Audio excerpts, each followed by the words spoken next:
महाकाल काल, समय और टाइम मैनेजमेंट एक ऐसा विषय है जिसका अंतिम भाग अधिकांश लोगों ने सुना है टाइम मैनेजमेंट के स्वरूप में। लेकिन टाइम मैनेजमेंट का महाकाल काल और समय, क्योंकि समय को ही हम टाइम ही कहते हैं, इस संदर्भ की चर्चा लगभग वेदों में तो वर्णित है, लेकिन सामान्य रूप से इसकी चर्चा कम हो पाती है। पिछली बार जो मित्र आए थे उन्होंने इसके प्रथम भाग का श्रवण किया था, जिसमें ये व्याख्या दी गई थी कि महाकाल किसे कहते हैं। महाकाल अर्थात ब्रह्म, महाकाल अर्थात एक संकल्प जिसके अंतर्गत ये सारी सृष्टि रची गई है, और काल अर्थात महाकाल के संकल्प की पूर्ति के लिए एक सिस्टम, एक फ्लो। जैसे गंगा भागीरथ का संकल्प थी, लेकिन गंगा को गति मिली वेग से, फ्लो से, प्रवाह से, प्रेशर से, क्योंकि अगर फ्लो ना हो तो गंगा गंगोत्री तक सिमट के रह जाती। एक फ्लो है जो उसको उफान देता है। उसी तरह महाकाल के संकल्प को काल एक उफान देता है, वेग देता है कि उसकी पूर्ति हो सके। और सृजन भी एक प्रकार का काल है जो वसंत है। और समय, समय अर्थात वो पल जिसमें वो पुरुषार्थ होते हैं जो ब्रह्म के संकल्प के अनुरूप होते हैं। हमने पिछली बार ये भी चर्चा की थी कि ये कैसे ज्ञात हो कि महाकाल का संकल्प किस समय में क्या है, कैसे ज्ञान प्राप्त हो कि ईश्वर क्या चाहता है। इस पर यह संकेत आया था कि ऋषि कहते हैं कि महाकाल का संकल्प महाजनों के, महाजन माने जो देव पुरुष होते हैं, महापुरुष होते हैं, उनके भीतर सबसे पहले इंट्यूशन की तरह से अवतरित होता है। जैसे पर्वत की चोटी पर सबसे पहले धूप आती है, उसी प्रकार एक ऋषि के हृदय में सबसे पहले ईश्वर की वाणी का प्रादुर्भाव होता है, स्फुरना आती है। और जब ऋषि कुछ बोलता है तो अर्थात वो कहीं ब्रह्म के संकल्प को ही बोल रहा है। और फिर काल के प्रवाह को कैसे समझा जाए?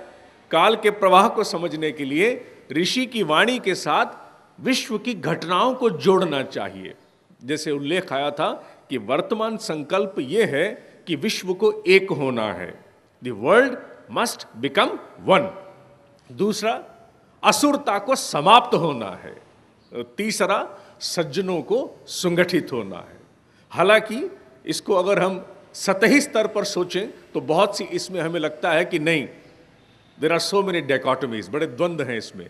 लेकिन ऊपर उठ करके देखें तो होते हुए विश्व के परिवर्तन, चाहे वो इकोनॉमी, अर्थ के माध्यम से हो, चाहे वो राजनीति के माध्यम से हो, चाहे टेक्नोलॉजी के माध्यम से हो, चाहे एजुकेशन के माध्यम से हो, कहीं विश्व एक हो रहा है। विश्व में अनेक राष्ट्रों के हित साझे हो रहे हैं। एक दूसरे पर बम मारने से पहले अब सोचना पड़ता है कि बम मारा तो मंडी भी खत्म हो जाएगी, क्योंकि वो मेरी मंडी है, मेरा रोजगार है, मेरे लोगों की आजीविका है। और एक दूसरे के ऊपर अपनी घटना के प्रभाव पड़ते हैं। कहीं का रिसेशन पूरे दुनिया की इकोनॉमी को हिला देता है, तो छोटी घटना नहीं है। इसलिए ब्रह्म का संकल्प है कि विश्व एक हो। और काल प्रभाव ऐसा है कि जहां कहीं भी ऐसी घटना घटती है जिसका कि कहीं ना कहीं प्रतिकार होना चाहिए, उसके लिए लोग इकट्ठे होने शुरू हो जाते हैं। जो हमारे यहाँ 26 नवंबर की घटना थी, उसके लिए इतना लंबा समय खिसकेगा ये सामान्यतः संभव नहीं हो पाता, क्योंकि काल प्रवाह है, काल का वेग है। हर व्यक्ति कहीं ना कहीं टेररिज्म से आहत है, हित साझा हो गया है। वो जानता है कि अगर यहां पनपा तो मेरे यहां भी कल को कोई ना कोई चिंगारी आएगी। तो ब्रह्म के संकल्प को जानना हो तो देव पुरुषों की वाणी को देखना होगा। काल के प्रवाह को समझना हो तो विश्व में हो रहे घटनाक्रम को मैक्रो लेवल पर जाकर के देखना होगा।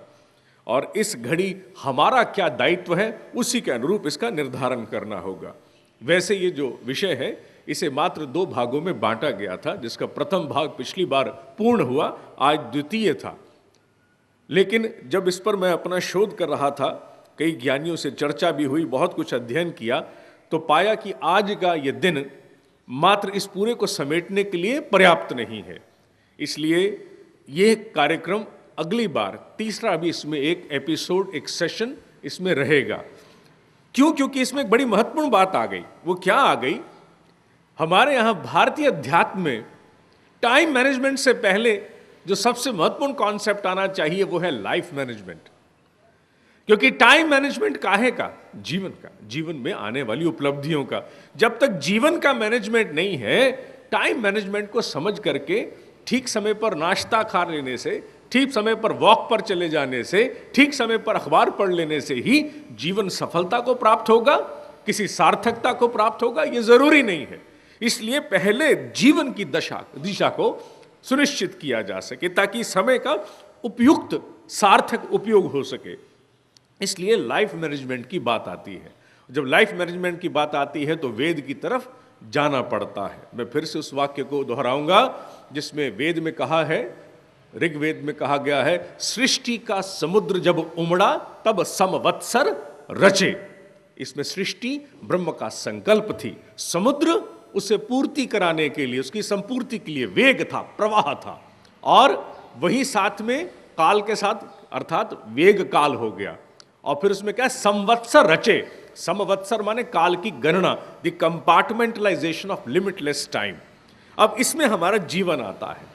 अब जीवन के लिए वेद कहता है कि मनुष्य मर्यादाओं का पालन करता हुआ, दायित्व का निर्वाह करता हुआ, अपनी अभिरुचियों के अनुरूप भटकाव से बचते हुए, क्षमताओं को विकसित करते हुए श्रेष्ठ लक्ष्य को प्राप्त करे।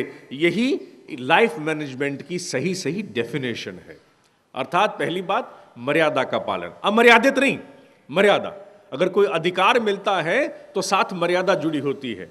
अगर कॉन्स्टिट्यूशन में आर्टिकल 32 में अगर फंडामेंटल राइट्स हैं तो फंडामेंटल राइट तब तक राइट नहीं है, अधिकार तब तक अधिकार नहीं है जब तक उसके साथ मर्यादा नहीं जुड़ी है।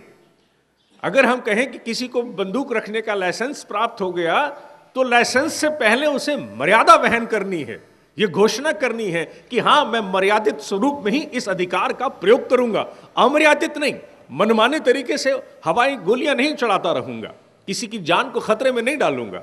तो प्रत्येक अधिकार का निर्वाह करने के लिए मर्यादा पहले आती है, राइट्स बाद में आते हैं। यह बात अलग है कि विश्व में एक होड़ चल चुकी है जहां हर आदमी अधिकार चाहता है, मर्यादा और दायित्व की बात करता नहीं है, इसीलिए इतनी सारी विसंगतियां पैदा होती हैं। तो वेद कहता है कि मर्यादा का पालन करता हुआ, दायित्व का, रिस्पॉन्सिबिलिटी का निर्वाह करता हुआ, अपनी गहरी अभिरुचियों के लिए, the deep intents within our own hearts, गहरी अभिलाषाएं, गहरी अभिरुचियां, उनको प्राप्त करने के लिए भटकाव से बचते हुए क्षमताओं को भीतर विकसित करे और श्रेष्ठ लक्ष्य को प्राप्त करे। श्रेष्ठ माने ऐसे जिनके प्रति मनुष्य के भीतर उन्हें प्राप्त करके ये लगे कि हाँ, मेरा जीवन सार्थक हुआ। This is the definition of life management. ऋषि कहता है कि ये सिर्फ 2 कामों से ही संभव है। जिस परिभाषा को लाइफ मैनेजमेंट कहा है, ये 2 काम किए जाएं तभी संभव है। पहला आत्मनिर्माण, दूसरा आत्म परिष्कार। ऋषि कहता है आत्मनिर्माण अर्थात you have to develop it yourself, जिसे सेल्फ डेवलपमेंट कहते हैं। जब तक आप अपने आप को विकसित नहीं करोगे, पात्रता का विकास नहीं करोगे। पात्रता माने एक गिलास की सीमा 200-250 ग्राम दूध तक की है। अगर वो गिलास चाहता है कि मुझ में 2 किलो दूध आ जाए तो उसे अपनी पात्रता बढ़ानी पड़ेगी। उसको सबसे पहले गलना पड़ेगा, गल करके और मेटल बीच में मिलाना पड़ेगा।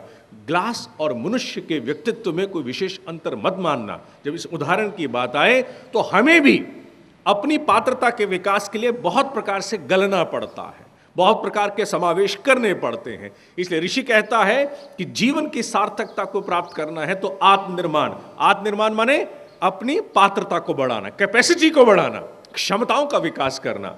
दूसरी बात आत्म परिष्कार, शोधन। We all have already earned so many, earned माने बहुत सी कमाई हमने की है, पुण्य की नहीं, पुण्य के साथ साथ हमने बहुत सी दोषों की कमाइयां भी की हैं। कब से की हैं? कई जन्मों से करते आ रहे हैं। अच्छा साहब, इस जन्म की तो नहीं है मैंने किसी को गाली दी थी, अरे नहीं, इस जन्म तक सीमित नहीं है। हम we are following under a chain of events that prolong to thousands of years. हजारों सालों से जीवात्मा आई है, बहुत से जन्मों में बहुत कुछ हमने पुण्य भी अर्जित किया है, कमियां अर्जित की हैं। ऋषि कहता है आत्मनिर्माण तब तक पूरा नहीं होगा जब तक आत्म परिष्कार संभव नहीं होता, माने सुधार साथ साथ नहीं चले। मनुष्य में एनिमलिस्टिक इंपल्सिव बिहेवियर वो साथ साथ जब तक नियंत्रित नहीं होता, निर्माण नहीं होगा। इसके लिए वेद ने कहा कि इस प्रकार के महत्वपूर्ण प्रयोग को करने के लिए जिस व्यवस्था को उन्होंने नाम दिया उसे उन्होंने कहा आश्रम। वैसे तो उन्होंने उसका नाम दिया था वर्णाश्रम, वर्ण और आश्रम, लेकिन वर्ण की चर्चा मैं नहीं करूंगा। संभवतः अभी काल नहीं है कि वर्ण पर चर्चा की जाए। अभी मनुष्य के पास उतनी मानसिकता नहीं है कि वो वर्ण के बारे में उपयुक्त समझ को धारण कर सके। हो सकता है कि मेरे जाने के बाद जो पीढ़ी आएगी वो इस विषय पर अधिक न्याय संगत रूप से कुछ कह पाएंगे, लोग समझ भी पाएंगे। आज आश्रम तक रहते हैं। ऋषि कहता है आश्रम के माध्यम से, आश्रम माने वो व्यवस्था, वो प्रोसीजर, वो प्रोसेस जिसके माध्यम से आत्मनिर्माण हो सकता है, माने पात्रता बढ़ती है और परिष्कार हो सकता है। ऋषियों ने ये कहा है कि जब आश्रम की रचना की जाती है तो उसमें मनुष्य जीवन में कोई भी काम 4 प्रकार के महापुरुषार्थ के माध्यम से करता है। महापुरुषार्थ क्या है? उन्होंने कहा है कि जीवन में कोई भी व्यक्ति किसी भी काल में 4 महापुरुषार्थ संपन्न करता है। कौन से हैं? धर्म, अर्थ, काम और मोक्ष। और जो आश्रम है, जो आश्रम व्यवस्था है, वो आश्रम व्यवस्था इन 4 पुरुषार्थों की चरम अभिव्यक्ति है। One gets the opportunity to express and commence the highest possible within the domains of these 4 ashrams, जो हमारे 4 आश्रम होते हैं। उनका उल्लेख मैं थोड़े समय के बाद कहूंगा। ऋषि कहता है कि शारीरिक, मानसिक, नैतिक और आध्यात्मिक, अर्थात शरीर की, मन की नैतिकता, वी ऑल अंडरस्टैंड नैतिकता, और आध्यात्मिक, स्पिरिचुअल, ये सारे विकास इन 4 आश्रम में बहुत अच्छी तरह से संभव हैं। ऋषि ये भी कहता है इन 4 आश्रम के नाम लगभग प्राय यहां सबको बचपन से मालूम है। हम सब जानते हैं कौन से जीवन के 4 आश्रम हैं। उन 4 आश्रमों में ऋषि कहता है कि अर्थ और काम के माध्यम से धर्म और मोक्ष को साधा जाता है। With the help of earth के बहुत सारे आगे विस्तार भी हैं, वो किसी अन्य कार्यशाला में लेंगे, लेकिन मैं ऋषि की बात को यहाँ व्यक्त करना चाहा। आश्रम की जो व्यवस्था बनाई गई उसका मूल आधार, एक मापदंड निर्धारित किया वेद ने, जीवयम शरदः शतम, अर्थात जीवन 100 वर्ष की आयु का होगा, 100 से अधिक भी हो सकता है। ये वेद की रचना है। वेद ने कहा है कि एक आयु का span at least to the minimum extent should be envisaged around 100 years। It can go beyond, it can fall short, ये हम सब जानते हैं। और ऋषि कहता है कि आयु के हिसाब से मन विकसित होता है, बुद्धि विकसित होती है, शरीर विकसित होता है, बहुत कुछ विकसित होता है। कुल कहें तो समझ विकसित होती है। उसी के हिसाब से ऋषि ने 4 आश्रमों का विभाजन कर दिया। 25-25 साल के 4 खंड बना दिए, जिसमें शरीर को, मन को, बुद्धि को और बहुत सारी समझ को समाविष्ट कर लिया। और प्रत्येक खंड को कितने वर्ष दिए? 25-25 साल उन्होंने दे दिए। 25 साल देने के लिए ऋषि ने इसमें सबसे महत्वपूर्ण बात की। क्या कहा? कि लाइफ मैनेजमेंट क्यों करनी है, ये परिभाषा दे दी। लाइफ मैनेजमेंट कैसे होगी, परिभाषा दे दी। लाइफ मैनेजमेंट 4 खंडों में होगी, परिभाषा दे दी। लेकिन ऋषि ने साथ में एक और बात कही। वो क्या कही? जिसका अधिकांशतः हम लोग एक बड़ा भ्रामक स्वरूप ही मात्र जानते हैं। ऋषि ने कहा कि जब तक जिस रिसोर्स को मैनेज करना है, जितने भी HR मैनेजर्स हैं, प्रोडक्शन मैनेजर्स हैं, जो लोग जब बैंक ऑफिसर्स हैं, वो सब जानते हैं कि जब तक जिस चीज़ को मैनेज करना है, जिस रिसोर्स को मैनेज करना है, उसे मैनेज करने के लिए जब तक हमारे पास फ्यूल नहीं होगा, एनर्जी नहीं होगी, वो कहाँ से होगा?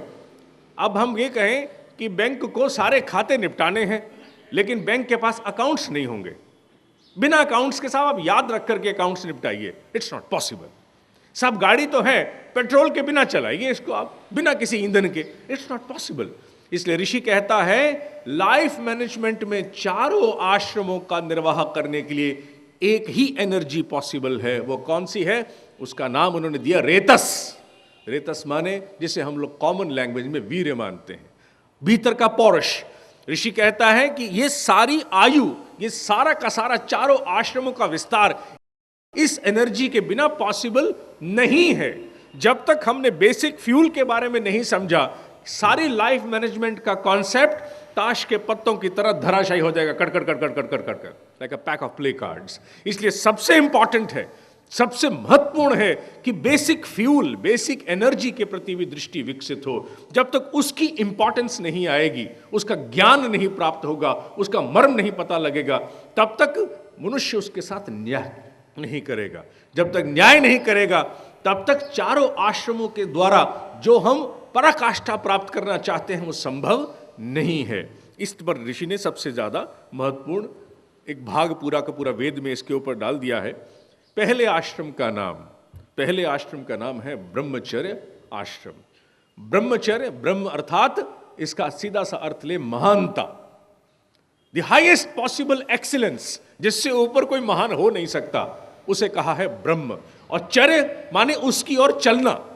जब हम किसी महानता की ओर चलते हुए जाते हैं उसे ब्रह्मचर्य कहते हैं। सामान्य समझ में हमने इसको सिर्फ कामेंद्रिय संयम तक सीमित कर दिया है, जबकि वस्तुतः ये नहीं है। It's got a larger broader perspective कि ब्रह्म के अनुरूप ये भी तो एक प्रकार का ब्रह्मचर्य है। जब आप इकोलॉजिकल बैलेंस करते हैं, जब आप पर्यावरण की बात सोचते हैं, आप विचारों के प्रदूषण और वायु के प्रदूषण की बात करते हैं, ये भी ब्रह्मचर्य है। तो ब्रह्मचर्य मात्र वहां तक सीमित नहीं है। इसलिए ब्रह्मचर्य के लिए, ब्रह्म की चर्या के अनुरूप चलने के लिए ऋषि ने पहले 25 वर्ष एलोकेट कर दिए हैं और कहा है कि इसमें मनुष्य का सर्वांगीण विकास हो। 10 से 12 साल तक की आयु माता पिता के गोद के लिए संरक्षित रखी गई थी। शब्द थी है क्योंकि ये वेद का उस काल की चर्चा है। आज परिवेश बदला है। 12 से 25 वर्ष तक की आयु के लिए मनुष्य में विवेक के विकास के लिए नाना प्रकार की जीवन कलाएं माने द रिस्पेक्टिव प्रोफेशनल स्ट्रीम्स, उनके विकास के लिए मनुष्य को विशेषज्ञों के अधीन जाना पड़ता था, जो हमारे यहां उन दिनों अरण्यकों की व्यवस्था हुआ करती थी। यह आवश्यक इसलिए भी था क्योंकि किशोर अवस्था में, द एडोलेसेंट एज, नया खून होता है, नई उत्साह होता है, नई आशाएं होती हैं। और ऋषि कहता है कि नए खून, नए उत्साह और नई आशाओं से मनुष्य नए अनुभव पाने के लिए मचलता है, चाहे वो अनुभव किसी प्रकार का ही क्यों ना हो। चाहे मोटर बाइक नई से नई चाहिए, नया से नया मोबाइल इंस्ट्रूमेंट भी मुझे देखना है, ये ललक होती है। क्यों? क्योंकि सब कुछ नया है। इस अवस्था में ऋषि कहता है दिग्भ्रांत होने का, दिशा में कोई भ्रांति आने के चांसेस बहुत अधिक रहते हैं। इसलिए इट इज मोस्ट इंपॉर्टेंट कि इस आयु को एक बहुत ही नियंत्रित स्वरूप में, नियंत्रित आश्रम के अंतर्गत कंडक्ट किया जा सके। क्यों? क्योंकि इसे कहा गया है जीवन का संचय काल, शक्ति का संचय करना है। काहे के लिए? शरीर के विकास के लिए, मन के विकास के लिए, नैतिकता के लिए, क्योंकि यही शक्ति का रिजर्वॉयर, यही ऊर्जा का रिजर्वॉयर बाकी आने वाले समग्र जीवन में प्रयोग होगा। यहां का व्यवहार मनुष्य का संस्कार बन जाएगा। बचपन में सीखी हुई चीजें बहुत लंबे समय तक जाती हैं। चरित्र के मूल कॉन्स्टिट्यूएंट्स का निर्माण इसी अवस्था में होता है। दूसरा पक्ष ऋषि कहता है, दूसरा पक्ष है 25 से 50 साल की आयु का, जिसे हम वानप्रस्थ के नाम से जिसे हम ग्रस्त के नाम से जानते हैं। गीता के 3 अध्याय के 13वें श्लोक में यह लिखा है कि जो व्यक्ति अपने लिए पकाता है और खाता है वो पाप खाता है। अर्थात इसका अर्थ यह है, पकाना और खाना अर्थात मनुष्य जो जीवन में अर्जित करता है, जो कुछ भी अर्जित करे, चाहे वो उसकी प्रतिभा हो, चाहे उसका धन संपदा हो, कुछ भी हो, और वो सिर्फ अपने तक सीमित रखता है तो वो पाप खाता है। इसलिए ऋषि ने यहां व्यवस्था दी है कि विवाह होना चाहिए। क्यों? वो इसलिए क्योंकि विवाह होने से मनुष्य के भीतर एक पूर्ति आती है। कौन सी पूर्ति आती है? एक ऐसी पूर्ति जिसमें उसको श्रीमती प्राप्त होती है। श्रीमती, श्री माने समृद्धि का प्रतीक, और मति माने हम सब जानते हैं, क्योंकि श्रीमती का निर्माण तभी होता है जब विवाह होता है। और समृद्धि का अर्थ सिर्फ एफ्लुएंस नहीं है, लंबी गाड़ी नहीं है, 10-12 प्लॉट नहीं है। समृद्धि का अर्थ है कि साधनों के प्रति उपभोग नहीं, उपयोग की सही बुद्धि का निर्माण, उसे समृद्धि कहा गया है। क्योंकि समृद्धि में एक शब्द बुद्धि का भी है। तो जब तक मनुष्य के पास समृद्धि का सही उपयुक्त अर्थ नहीं आएगा, तब तक वो साधनों का उपयोग नहीं कर पाएगा। इसलिए श्री मति के साथ युग्म तभी बैठता है जब विवाह होता है। ऋषि कहता है कि जब विवाह होता है तो उस समय पुरुष को यह घोषणा करनी चाहिए। पुरुष को क्या घोषणा करनी चाहिए? वो संस्कृत का एक छोटा सा कपलेट भी था, लेकिन उसका अर्थ यह निकलता है जो मैंने आज तक नहीं सुना, क्योंकि हम लोग नॉर्मली फिल्मों में सुनते हैं चांद चकोर आदि आदि। ऋषि कहता है कि मैं अगर रेडियस हूं तो तुम सरकमफ्रेंस हो, अर्थात मैं अगर दूरी तय करता हूं कि कहां तक जीवन का विकास जाएगा तो तुम उस दूरी तक गए हुए जीवन को समेटती हो। बिना सरकमफ्रेंस के रेडियस नहीं, बिना रेडियस के सरकमफ्रेंस नहीं। तो वेद ने उसको ज्योमेट्रिकली दोनों के संबंध को बहुत सुंदर रूप से व्यक्त किया था। गृहस्थ के विषय में ऋषि कहता है कि सदगृहस्थ को 5 प्रकार के यज्ञ करने चाहिए। मैं गीता के उस वाक्य पर वापस जा रहा हूं। 5 प्रकार के यज्ञ, यज्ञ माने कुंड यज्ञ नहीं ना, कुंड यज्ञ तक सीमित नहीं रहना, क्योंकि यज्ञ सुनते ही व्यक्ति कहता है स्वाहा हो गया। No, not at all. स्वाहा तो उसका एक संकेतात्मक प्रशिक्षण है, दैट्स अ ट्रेनिंग ग्राउंड कि यज्ञ होता क्या है। यज्ञ वस्तुतः वो नहीं है। ऋषि कहता है 5 यज्ञ कौन से हैं? क्योंकि कहा गया है कि गृहस्थ को 5 यज्ञ करने के बाद अपने लिए उसका प्रसाद लेना चाहिए, और व्यक्ति अगर यज्ञ का प्रसाद खाता है तो बहुत प्रकार के पातकों से मुक्त होता है। 5 यज्ञ कौन से हैं? पहला है ब्रह्म यज्ञ, दूसरा है देव यज्ञ, तीसरा है पितृ या ऋषि यज्ञ, और चौथा है नृ यज्ञ, और 5वां है भूत यज्ञ। अब सुनने में सारे के सारे बड़े टेक्निकल से लगते हैं, ये क्या क्या यज्ञ करवा दिए, अब पंडित जी बुला के और पूजा करानी पड़ेगी एंड ऑल दैट। नहीं, इसका अर्थ ये नहीं है। ऋषि का कहना है ब्रह्म यज्ञ। ब्रह्म अर्थात अपनी आत्मा को परमात्मा में होम दो, ऐसे ब्रह्म भाव को विकसित करो कि जिसमें आप पूरी सृष्टि में वही देखो जो अपने में देखते हैं। तत्वमसि, जो मैं हूं वो तुम हो, ये दर्शन कर पाना बहुत कठिन है, लेकिन गृहस्थ के द्वारा ही ये दर्शन कराया जाता है। ये दर्शन वानप्रस्थ के माध्यम से नहीं, संन्यास के माध्यम से नहीं, गृहस्थ के माध्यम से। क्यों? क्योंकि गृहस्थ को ऋषि कहता है कि आश्रम व्यवस्था का प्राण है गृहस्थ आश्रम। चाहे ब्रह्मचारी हो, चाहे वानप्रस्थी हो, चाहे सन्यासी हो, उनके साधनों की पूर्ति कौन करेगा? गृहस्थ करेगा। इसलिए गृहस्थ आश्रम व्यवस्था का प्राण है। इसलिए गृहस्थ को सबसे पहले चाहिए कि ब्रह्म यज्ञ करे, सब में अपना दर्शन करे। दूसरा देव यज्ञ। देव यज्ञ अर्थात देवत्व की वृद्धि करे, अर्थात उदारता का भाव अपने भीतर विकसित करे। जब व्यक्ति में उदारता का भाव आता है, किसी को कुछ देने का मन होता है, तो कहते हैं बड़ा दिव्य पुरुष है, बहुत देने वाला व्यक्ति है, दाना आदमी है, देवता आदमी है। तो जब व्यक्ति में उदारता आनी शुरू हो, वो देवता हो गया। इसलिए ऋषि कहता है कि ब्रह्म यज्ञ करो, देव यज्ञ करो, अपनी उदारता का विकास करो। तीसरा ऋषि कहता है पितृयज्ञ। पितृ माने पूर्व पुरुष जो हमसे पहले हो चुके हैं, हमारी जो पहली पीढ़ियां थी, पूर्व पुरुषों का जो उनके द्वारा स्थापित मार्ग है उस पर चलो। उस पर चलने का अर्थ क्या है? उस पर चलने का अर्थ यह है कि पिछड़े हुए को उठाना है। जो व्यक्ति किसी न किसी रूप में पिछड़ रहा है, उसको उठा करके उसकी गरिमा को संरक्षित रखते हुए उसको साथ लेके चलना है। इसे ऋषि कहता है पितृयज्ञ करो, ऋषि यज्ञ। चौथा है नृ यज्ञ। नृ यज्ञ का अर्थ यह है कि मानवीय गरिमा को, मानवीय मूल्यों को सदैव विकसित करो। ऐसा वातावरण रचो जिससे नर में नारायण का उत्पादन हो सके। नर में नारायण का उत्पादन, इसके लिए वातावरण रचो, अच्छा वातावरण रचो, अच्छा व्यवहार रचो, अच्छी नीतियां बनाओ, जिससे हर व्यक्ति को अवसर मिले कि मैं बेईमान नहीं, मैं देवता बनने की ओर चलूं। सो नर से नारायण बनाने के लिए जो वातावरण रचना है उसे नृ यज्ञ कहा गया है। और अंतिम 5वां है भूत यज्ञ करो। भूत का अर्थ हमारे यहां बहुत ज्यादा भ्रामक लिया जाता है। भूत का मतलब हमारे यहां प्रेत योनि से समझा जाता है। भूत वस्तुतः हमारे यहां वेदों में कहा गया है कि जितने भी घटक इस पूरी सृष्टि के हैं, all those that are constituents of this entire universe, वो भूत हैं। भूत का मतलब पास्ट नहीं सिर्फ, भूत का मतलब प्रेत नहीं सिर्फ, ऑल दिस कॉन्स्टिट्यूएंट्स। अगर लोहे से बना है तो लोहा भी एक भूत है। इसलिए ऋषि कहता है कि सभी प्रकार के भूतों के प्रति सत्कार, माने the entire Endeavour of ecological balance. इस पूरी इकोलॉजी के बैलेंस के लिए जो कुछ भी करना चाहिए वो सब करो। वो है भूत यज्ञ। अगर हम लोग सृष्टि के पूरे संतुलन के लिए प्रदूषण को रोकते हैं, विचारों के प्रदूषण को रोकते हैं, वायु के प्रदूषण को रोकते हैं, हम भूत यज्ञ कर रहे हैं। हम पेड़ लगाते हैं, हम भूत यज्ञ कर रहे हैं।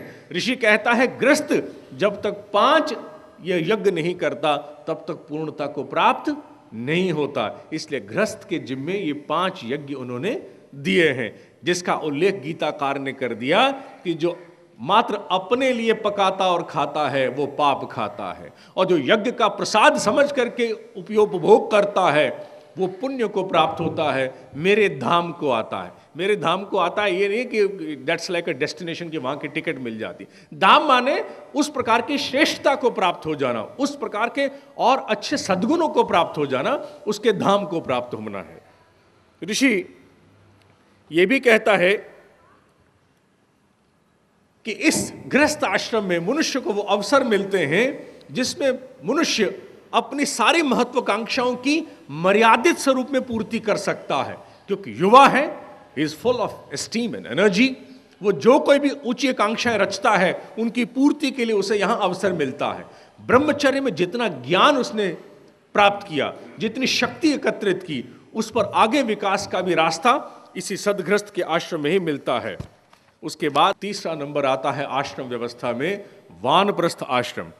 वानप्रस्थ आश्रम के अंतर्गत वेद कहता है कि जब मनुष्य 50 से 75 वर्ष का हो जाए, उसका आधे से अधिक समय, आधे से अधिक माने अगर 24 घंटे हैं तो 12 घंटे से अधिक का समय समाज के लिए प्रयोग होना चाहिए, लेकिन परिवार में रहते हुए।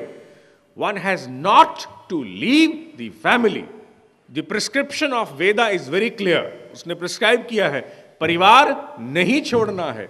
बिना परिवार को छोड़े हुए अपने समय का आधे से अधिक समय समाज के निमित्त लगाना। क्यों? क्योंकि वेद कहता है यह समय मनुष्य को अपने ऋण से मुक्त होने के लिए। क्यों? क्योंकि समाज से हमने ब्रह्मचर्य और गृहस्थ में बहुत कुछ लिया है, ज्ञान रूप में लिया है, सुख समृद्धि के रूप में लिया है। नहीं साहब, हम तो पैसे देके खरीदते थे।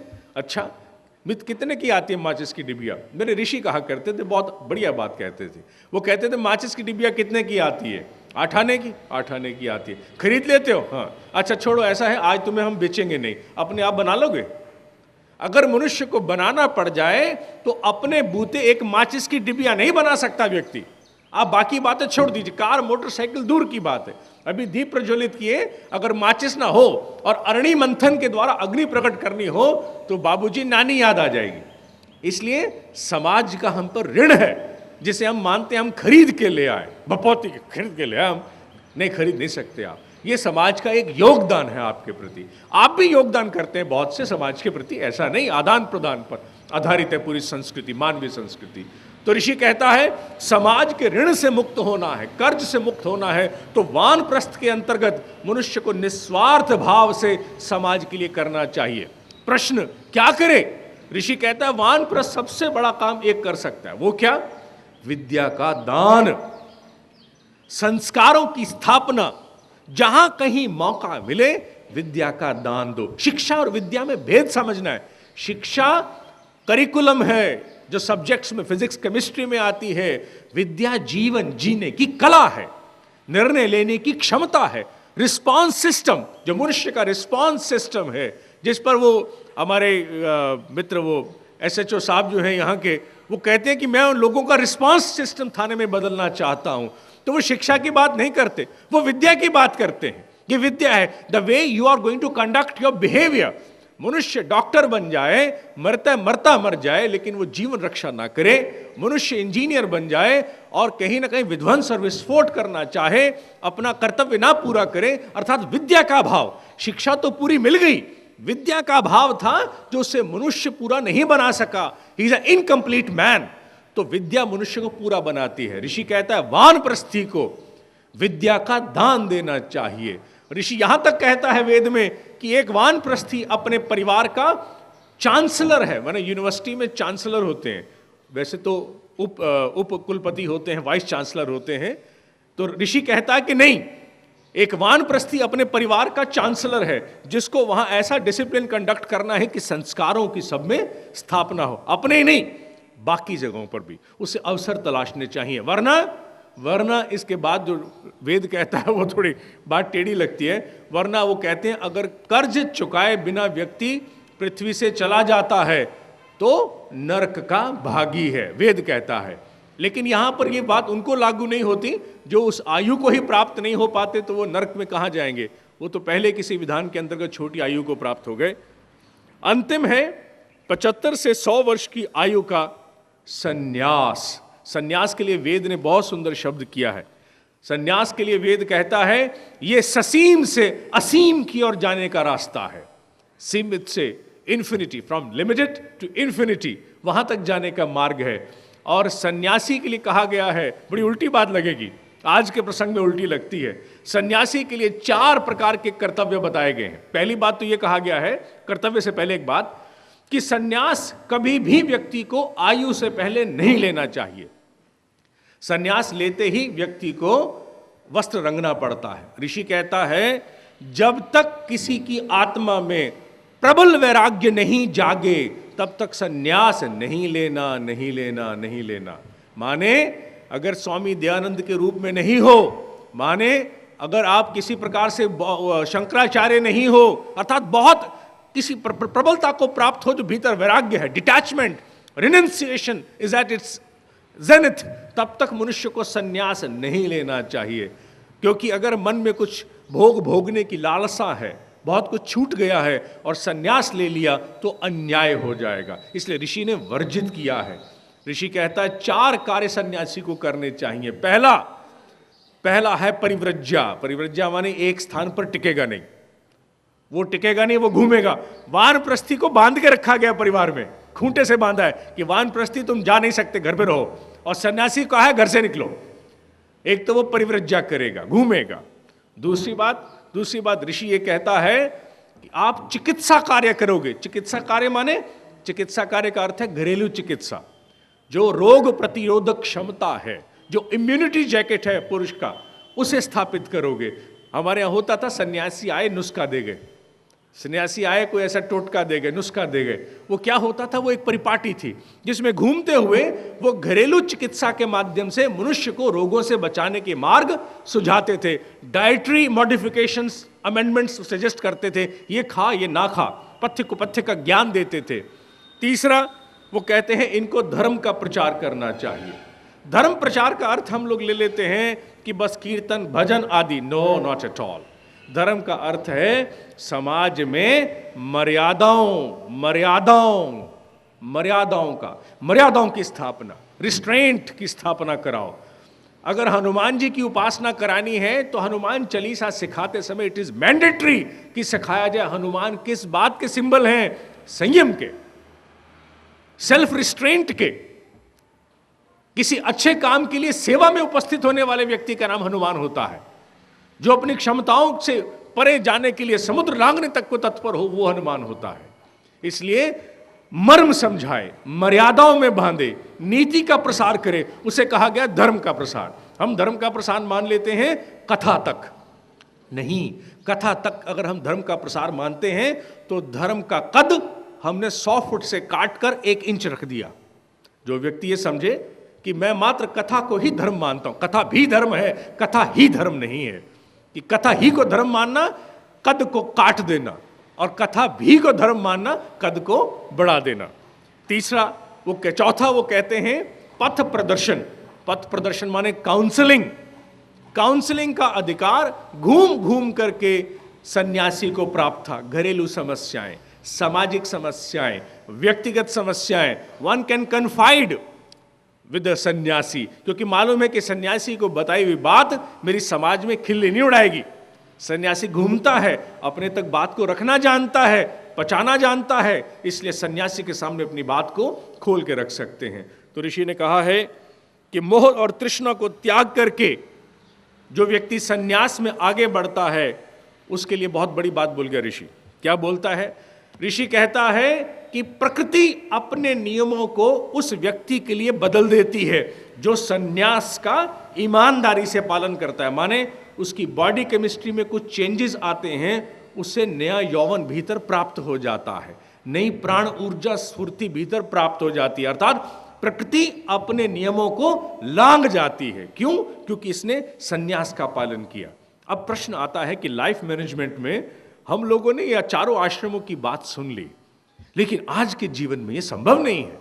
All these are not easily possible, one cannot encompass them with convenience. आज ब्रह्मचर्य 25 साल से बढ़कर के 28-29 साल तक चला गया। स्टडीज, देन हायर स्टडीज, फिर कैरियर एस्टेब्लिशमेंट। अब 28-29 साल तक आम शादियां धीरे धीरे होना शुरू हो जाएंगी। अब वो जल्दी शादियों वाला समय चला गया, हमारा समय चला गया। अब समय दूसरा है। अब समय वो है जहां व्यक्ति ये चाहता है कि जब तक मैं अपने बूते नहीं आ जाऊं तब तक मैं शादी नहीं करूं, क्योंकि हायर स्टडीज 25-26 साल तक तो पूरी होती हैं, आजकल और भी आगे चली जाती हैं। तो 28-29 साल तक आयु खिसक गई।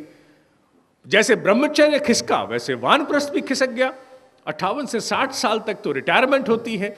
तब तक मनुष्य कहां से साहब आधा समय समाज को दे दे, आधे से ज्यादा दे दे, पॉसिबल नहीं है। तो वानप्रस्थ 50 से 60 तक खिसक गया। और उसके बाद गृहस्थ आश्रम, क्षमा चाहता हूं, गृहस्थ आश्रम। वानप्रस्थ सुकड़ करके रह गया 60 से 75 तक का।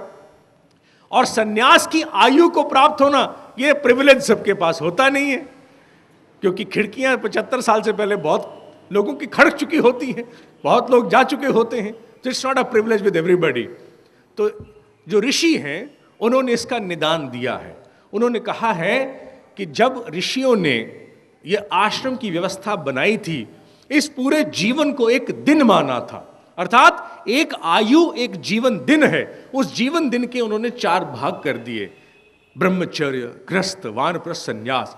इसलिए तुम जीवन दिन को एक दिन में अवतरित कर लो, माने you try and incorporate all those 4 sentiments, essence and properties in one particular day.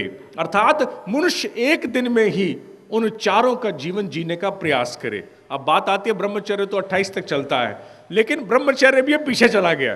कहां तक चला गया है? सही मानो तो ब्रह्मचर्य का स्वरूप यह है कि ब्रह्मचर्य में भी क्लासिफिकेशन हो गया है।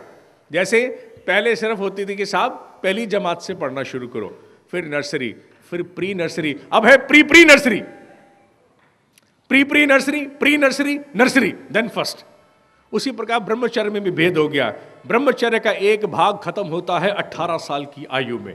18 साल का होते ही उसे मतदान का अधिकार, नागरिकता, पूर्ण नागरिकता प्राप्त हो जाती है। उसे कार चलाने का, मोटर साइकिल चलाने का लाइसेंस मिल जाता है। 18 साल का होते ही हम उसको लगभग वयस्क सा मानना होता है कि दैट्स अनदर एस्पेक्ट, लेकिन हम मानना शुरू कर देते हैं। और इसके लिए विधान भी है, अब तो हमारे संविधान में भी इसका प्रावधान है। तो इसलिए 18 साल से एक प्रकार से ब्रह्मचर्य का दूसरा जो उसका प्रौढ़ स्वरूप है वो विकसित होना शुरू होता है। इसलिए ऋषि कहता है कि 18 साल से लेकर के और आगे जहां तक मनुष्य की आयु जाए, वहां तक मनुष्य को अपने एक दिन में इन चारों आश्रमों का समाहन करना चाहिए। इन चारों में ब्रह्मचर्य भी हो। ब्रह्मचर्य माने one must aspire to acquire knowledge on each particular day. ज्ञान का कोई ना कोई स्वरूप मुझे प्राप्त अवश्य होना चाहिए। One must interact with people for knowledge each day. रोज कहीं ना कहीं ज्ञान की चर्चा होनी चाहिए, जिसे हम सत्संग कह देते हैं। दूसरी बात ऋषि कहता है उसी दिन में तुम गृहस्थ की भी पूर्ति करो। गृहस्थ की पूर्ति माने कि साहब मेरी तो 29 साल में शादी होगी, 18 साल का हूं मैं, गृहस्थ की पूर्ति कैसे करूं? गृहस्थ की पूर्ति का अर्थ मात्र यही नहीं है कि विवाह हो जाए। गृहस्थ की पूर्ति का अर्थ यह है अपने साधनों का एक भाग, मैं वैसे नाम लेना भूल गया, जो 5 यज्ञ हमारे यहाँ ऋषियों ने गृहस्थ के लिए बताए हैं, उसका नाम है बलि वैश्व यज्ञ। 5 का नाम एक है कि हर गृहस्थ को बलि वैश्व यज्ञ करने चाहिए। वैश्व माने विश्व, पूरे विश्व के लिए। और बलि माने गर्दन काटना नहीं है, बलि माने श्रद्धा पूर्वक अपने साधन में से एक भाग निकाल के अलग करना। जैसे हमारे यहाँ माताएं पहले खाना बनाने से पहले चूल्हे पर कुछ आटे की गोली बना करके रखती थी, गाय के लिए, कौवे के लिए आदि आदि रखती थी, किसी के लिए अलग से रोटी निकाली जाती थी। वो बलि वैश्व रूप का संकेतात्मक स्वरूप था, सिंबॉलिक रिप्रेजेंटेशन था, माने किसी के लिए बड़ी इच्छा से निकालना। 18 साल का बच्चा भी अपने बूते चाहे तो चाहे अपनी पॉकेट मनी का एक अंश हो, ना भी संभव हो तो कम से कम अपनी ओर से कोई ऐसी क्रिया जरूर करे जिससे उसके द्वारा समाज को कुछ योगदान जा सके। कुछ कुछ माने तृण, तिनके जितना भी जा सके। इसलिए एक ब्रह्मचारी भी ग्रस्त के उस नियम का निर्वाह कर सकता है जहां उसे समाज का प्राण बनना है, the source to life to the entire creation right. ऋषि कहता है कि उसी एक दिन में व्यक्ति वानप्रस्थी भी बन सकता है। वानप्रस्थी माने किसी तरह नॉलेज देने के लिए, ज्ञान का प्रसार करने के लिए कोई ना कोई थोड़ा सा समय अपना निकाल ले। कहां से निकाल ले? सब आई डोंट हैव, मेरे पास मरने की फुर्सत नहीं है, मैं तो ओपीडी में डॉक्टर हूं, मेरे पास तो 150 पेशेंट बाहर होता है, मेरी तो जान दुख में होती है, ये कमबख्त कब टलेंगे मेरे यहां से, मैं तो बहुत परेशान रहता हूं। और आप कहते हो कि मैं वानप्रस्थी बनकर के काम करूं? कर सकते हो। कैसे कर सकते हो? आने वाले हर व्यक्ति के पास कोई ना कोई समस्या होती है। Even a one single minute माने single minute can be even confined to 10 seconds. आजकल परिभाषाएं बदल गई हैं। आजकल मिनट 2 घंटे का भी हो सकता है, मैं 1 मिनट में आ रहा हूं 2 घंटे बाद आएगा।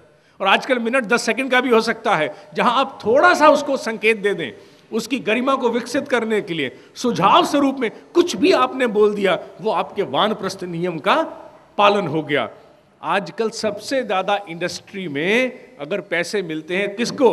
One who has got creative intellect. Venture capitalist जो हैं आजकल तलाश करते हैं कोई क्रिएटिव आदमी मिल जाए, some new thought, some new idea. इसलिए ऋषि कहता है कि अपने क्रिएटिव इंटेलेक्ट का प्रयोग करते हुए अपने व्यस्त जीवन में भी वानप्रस्थ का समाहन करो, सन्यास को भी समाहित करो। सन्यास के अंतर्गत जो कुछ भी हम संभव रूप से कर सकते हैं, परिव्रज्या पॉसिबल नहीं है। 75 साल की आयु आते आते जो लोग आगे भी जाते हैं उनका स्वास्थ्य उतना सुंदर नहीं रहता कि वो बड़े मुक्त रूप से होकर के घूम सकें, इतनी एक्टिविटी ले सकें। नहीं, इट्स नॉट पॉसिबल। क्यों? क्योंकि बहुत कुछ बदला है भाई, मनुष्य का वातावरण बदल गया है। इसलिए इसी आयु के एक दिन में इन चारों का समाहन करना, इसके लिए ऋषि संकेत करता है आज की दृष्टि से। अब मैं इसके एक अंतिम भाग पर आना चाहता था, लेकिन मुझे लगता है इस अंतिम भाग को मुझे अगली बार लेना पड़ेगा। एक मित्र ने पिछली बार प्रश्न किया था, वही इसका अंतिम भाग था। वो प्रश्न ये था कि मनुष्य किस प्रकार, कैसे ये जाने कि मेरे जीवन के लक्ष्य क्या हैं, मुझे जीवन का कौन सा लक्ष्य प्राप्त करना है, क्या करूं। मोटे मोटे स्वरूप में परिभाषाएं तो दे दी मैंने, लेकिन मैं क्या करूं, प्रिसाइजली क्या करूं, मुझे स्पेसिफिकली बताया जाए कि this is what I should do. परिभाषा अलग चीज हो गई, समझ आपने दे दी, बड़ी अच्छी बात है बाबूजी, अच्छी लगी, लेकिन मुझे प्रिसाइजली बताओ, गिलास उठा के वहां रख के आऊं, डस्टर उठा के लाऊं, या माइक्रोफोन उठा के वहां रख के आऊं, ये मुझे बताओ। तो उस प्रिसाइज मार्गदर्शन के अंतर्गत मैं ऋषि की वाणी को प्रयोग करते हुए 2 सूत्र छोड़ता हूं। इन पर चर्चा संभवतः अगली बार करेंगे, वो सूत्र तब तक मनन कर लिए जाएंगे। ऋषि कहता है कि मनुष्य को लाइफ मैनेजमेंट में 2 प्रकार के लक्ष्य की अवधारणा करनी चाहिए। लक्ष्य अवधारणा टेढ़ी खीर है। मैं कल इसी प्रांगण में बच्चों को, पेरेंट्स को संबोधित कर रहा था, तो मैंने उनसे कहा था कि जीव की वृत्ति को समझना सबसे कठिन काम है। जो इतने जन्मों से आई है उसे हम देख के कह दें कि ये ऐसा ही है, वैसा ही है, ये तो इस प्रकार के हुआ जैसे किसी को कंबल उड़ा दिया, ब्लैंकेट कंक्लूजन। नो, वृत्ति बहुत महीनता से अनुभव का विषय है, और एक व्यक्ति की वृत्ति को अगर कोई चाहे अनुभव करना तो सिर्फ एक ही व्यक्ति कर सकता है, अगर वो चाहे तो। दूसरा नहीं आसानी से कर सकता। ऋषियों की बात छोड़ दो, कौन? मां बच्चे की वृत्ति को समझना चाहे तो समझ सकती है, अनुभव के द्वारा, थ्रू एक्सपीरियंस। उसको अनुभव करती रहेगी तो जान जाएगी इसकी वृत्ति क्या है। वृत्ति को समझना बड़ा कठिन है, और वृत्ति के बिना सही कैरियर काउंसलिंग पॉसिबल नहीं है।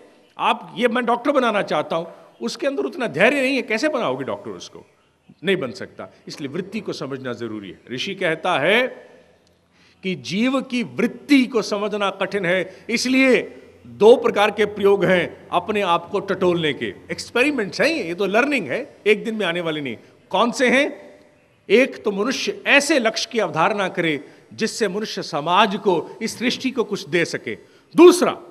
दूसरा अपनी जीवात्मा के साथ आए हुए बहुत से सद्गुण हैं जो पिछले जन्मों से साथ आए हैं, सद्गुण, दुर्गुण नहीं सद्गुण, उन्हें विकसित करके मैं अपने व्यवसाय के माध्यम से, जिस काम में हूं, मैं अपने जीवन को उत्कर्ष तक ले जाऊं, प्रोफेशनल स्ट्रीम। ऋषि कहता है इन दोनों पर मनन करो। कैसे मनन करो? पहले वाले के लिए ऋषि ने एक स्टिम्युलेटिव एक्शन, एक सिमुलेशन दिया। उन्होंने क्या दिया है? उन्होंने, वो कहते हैं एक सिमुलेशन ये है कि मनुष्य एक बार बैठ करके, मैं बस इसी के बारे में बोलूंगा, दूसरी वाली पर मैं नहीं कहूंगा, दूसरी की चर्चा अगली बार करेंगे, क्योंकि उस चर्चा में और से यंग लड़कों को भी बुलाएंगे साथ में। ऋषि कहता है पहली सिमुलेशन की समाज को मैं योगदान क्या करूं, इसका सबसे बड़ा एक ही तरीका है कि आप कल्पना करें, कल्पना, लेकिन कल्पना तब करनी चाहिए जब टाइम हो, मनुष्य के पास समय हो। कल्पना करें कि मेरे सामने मृत्यु का देवता खड़ा है, मृत्यु का देवता साक्षात मेरे सामने खड़ा है। भले आप शीशे में सामने वाले को मृत्यु का देवता मान लें, अपने आप को ना माने। मृत्यु का देवता मेरे सामने खड़ा है और उसका एक ही कमांड है, वो क्या? मैं तेरी जीवात्मा को लेने आया हूं। The time is over. 6 बॉलें थी, पूरी हो गई, चलो अब खत्म, अब दूसरा काम करेंगे। कब मृत्यु का देवता सामने खड़ा हो, उसी क्षण उसने आपके जीवन हरना हो, आपको ले जाना हो, आपके पास कोई विकल्प नहीं है एक्सेप्ट ओनली वन ऑप्शन। क्या ऑप्शन है? इसे मैंने इच्छा से संकल्प पुस्तक में पूरी विस्तार से लिखा था। एक्सेप्ट वन ऑप्शन, वो क्या? कि मृत्यु का देवता ये कहे कि एक शर्त पर आपको एक्सटेंशन छोटी एक्सटेंशन मिल सकती है। आप सिद्ध करें कि आपका यहां पृथ्वी पर रहना क्यों अनिवार्य है। आप कह सकते हो बच्चे पालने हैं, तो मृत्यु का देवता कहेगा मैं उनका भाग्य देख सकता हूं, उनके भाग्य में कोई प्रॉब्लम नहीं आएगी। 2 महीने की समस्या है, ग्रेच्युटी प्रोविडेंट फंड मिल जाएगा और उसके कोई ना कोई रास्ता बन जाएगा, बच्चे तुम्हारे पढ़ लिख जाएंगे, यह आश्वासन है। क्यों? उनकी कुंडली अलग है, वो अपनी स्वतंत्र कुंडली के साथ जन्म लिया है। पत्नी, कोई बात नहीं, पिछले जन्म में इसने घोर पाप किया था, इसको इतने साल का वैधव काटना ही पड़ेगा, इसका भी कोई विकल्प नहीं है, सॉरी। अब बताओ अब क्या बचता है? साहब मेरे फलाने ढमकाने काम वो तुम्हारे जन्म से पहले तो थे नहीं, यहां अर्जित हुए, यही समाये, खत्म। उन पर पता नहीं किसका अधिकार होने वाला है। तुम्हारे लिए एक कारण बताओ कि तुम्हें एक पल भी अधिक एक्सटेंशन का दिया जाए। मनुष्य तड़पता है।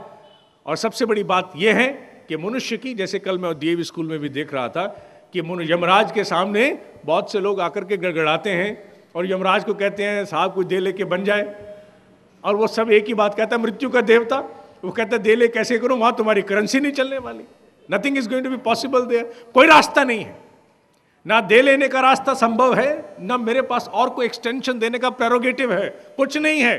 मेरे पास तो एक ही कंसिडरेशन है बस, और वो कंसिडरेशन क्या है?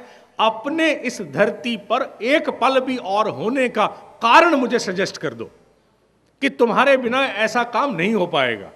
उस समय फिर समय आता है जब मनुष्य भीतर टटोलता है कि अगर मैं जा रहा हूं तो क्या रीजन है? क्योंकि रोकता तो मनुष्य को एक ही ग्रेविटी है, वो क्या है? मोह रोकता है, मृत्यु का भय रोकता है।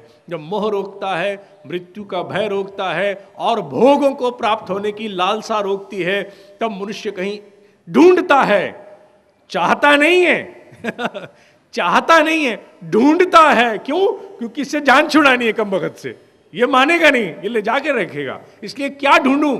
तो मनुष्य उस समय फिर पीपल बनने की कोशिश करता है। पीपल माने 24 घंटे जो ऑक्सीजन दे जाए, पीपल का अर्थ है जो 24 घंटे ऑक्सीजन दे जाए। फिर व्यक्ति कहता है कि मैं समाज में पीपल बन करके रहना चाहता हूं, मेरे माध्यम से तेरी सृष्टि में और अधिक सुंदरता आएगी, सौंदर्य आएगी। हे मृत्यु के देवता, तुम्हें भी ब्रह्म को रिपोर्ट करना है और मैं ब्रह्म की चर्या करने के लिए तैयार हूं। ब्रह्मचर्य का पालन माने, ब्रह्मचर्य माने कामेंद्रिय संयम नहीं, माने ब्रह्म की सृष्टि के लिए महानता को प्राप्त होऊंगा। हर संभव मैं अपने बलिवैश्व यज्ञ, 5 यज्ञ पूरे करूंगा, मैं समाज को ये योगदान दूंगा, वो योगदान दूंगा, फला ढमका मैं सब करूंगा। तब मृत्यु का देवता कहता कि लगता है कि तुम कुछ ठीक करोगे, चलो 6 महीने की तुम्हें एक्सटेंशन पीरियड देते हैं, उसके बाद 6 महीने की तुम्हारी परफॉर्मेंस को एवेलुएट करके फिर आगे 3 साल की तुम्हें परफॉर्मेंस फिर मिलेगी, नहीं तो 6 महीने बाद तैयारी है, जो निपटाना है निपटा लेना। व्यक्ति फिर जब उस समय प्लानिंग करेगा तो वो फिर 6 महीने की प्लानिंग नहीं करेगा, वो प्लानिंग करेगा फिर आने वाले कई सालों की। क्यों? Every time one has to renew the extension for 3 more years। हर बार 3-3 साल की एक्सटेंशन मिलनी है और यहां कोई और रास्ता नहीं है बचने वाला, वो फिर आके भूत खड़ा हो जाएगा, चल। इसलिए व्यक्ति पीपल बनने की चेष्टा करेगा, भले ही दबाव से सही, स्वेच्छा से ना भी सही, लेकिन बनेगा। उससे मनुष्य को जीवन को उपयोगी बनाने के कारण मिल जाते हैं। ऋषि कहता है, वैसे तो ऋषि ने कहा है कि हर रात मृत्यु है, लेकिन वो संभव नहीं है। लेकिन वंस इन अ वाइल ये एक्सरसाइज कर ले आदमी, क्योंकि डर बड़ा लगता है एक्सरसाइज करते हुए भी। कल्पना में जाके सामने यमराज को देख करके और उससे नेगोशिएट करना बड़ा भारी लगता है। आदमी चाहता है 5-7 दोस्त बिठा के नेगोशिएट करूं। आप समझाओ इनको, भाई साहब आप भी कुछ कहो ना इनको, ये तो मेरी मान नहीं रहे। It's not possible. वहाँ नेगोशिएशन भी 1 to 1 है, eyeball to eyeball, पुतली से पुतली मिला के होनी है, बचने का कोई रास्ता नहीं है। तो ऋषि कहता है श्रेष्ठ जीवन के मूल्यों को, दिशा को प्राप्त होने के लिए व्यक्ति मृत्यु के देवता के साथ साक्षात्कार करेगा तो उसको उपयुक्त जीवन, सार्थक जीवन जीने के कारण मिलने शुरू हो जाएंगे।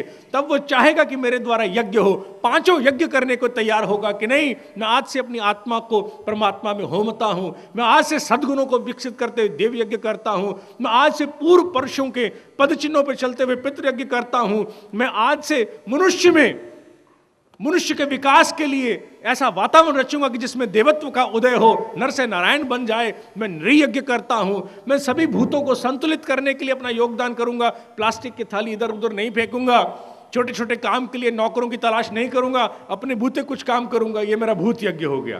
तो व्यक्ति टटोलेगा। इसलिए ऋषि ने कहा है कि मृत्यु के देवता का साक्षात्कार। दूसरी है कि मनुष्य अपनी भीतर की सद्गुणों को जो जीवात्मा के साथ आई हैं उन्हें कैसे आइडेंटिफाई करे ताकि अपने प्रोफेशन में, वोकेशन में उसको लाया जा सके। इस एक्सरसाइज की आवश्यकता उन बच्चों को ज़्यादा होती है जिन्हें कैरियर प्लान करना है, जिन्हें अपने कैरियर के प्लानिंग की आवश्यकता है। इस पक्ष को अगली बार लेंगे, साथ ही टाइम मैनेजमेंट को ही लेंगे, क्योंकि आज समय हो चला है, इसलिए इससे अधिक नहीं। विराम दी। धन्यवाद।